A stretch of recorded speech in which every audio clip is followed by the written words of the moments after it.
बिस्मिल्लाहिर्रहमानिर्रहीम। अस्सलाम वालेकुम वीवर्स, रानी किचन में आपको खुशामदीद कहते हैं। आज हम आपके साथ कीवी और केले का मिल्क शेक बनाने की रेसिपी शेयर करेंगे। ये बहुत ही ज़बरदस्त और एनर्जेटिक ड्रिंक है, आप इसको ज़रूर ट्राई करें। जो हमारे चैनल पे नए हैं वो चैनल को सब्सक्राइब कर लें और बेल आइकन प्रेस कर दें ताकि लेटेस्ट वीडियो की नोटिफिकेशन आपको टाइमली मिल जाएँ। चैनल के ऊपर इस तरह के डिफरेंट फ्रूट जूसेस की रेसिपियाँ हमने शेयर की हुई हैं, मिल्क शेक की हैं, शरबत की हैं। प्लेलिस्ट का लिंक आपको ऊपर आई बटन में और नीचे डिस्क्रिप्शन में नज़र आ रहा होगा, वहाँ से आप उनका विज़िट भी करें और हमें कमेंट करके बताएं।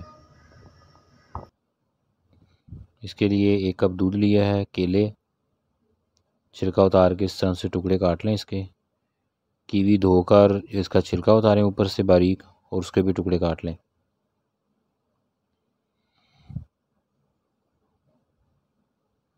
सबसे पहले जग में कीवी डालेंगे,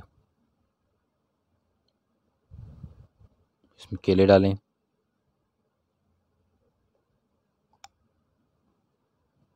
अब इसमें दूध डाल देंगे और इसमें चीनी डालेंगे। चीनी हमने 2 टेबलस्पून इसमें डाली है। कीवी बहुत ही ज़बरदस्त फ्रूट है, इसको आप अपनी खुराक के अंदर ज़रूर शामिल करें। अब इसमें बर्फ़ डाल देंगे छोटे टुकड़ों में और इसको ग्राइंड करेंगे तो ये कीवी और केले का मिल्क शेक रेडी हो चुका है। तो इसको आप ज़रूर ट्राई करें और बड़े और बुज़ुर्गों को और बच्चों को लाजमी इसको दें। रेसिपी ज़रूर ट्राई कीजिएगा। अल्लाह पाक हमें आसानियाँ अता फ़रमाए और आसानियाँ तक़सीम करने की तौफ़ीक अता फ़रमाए।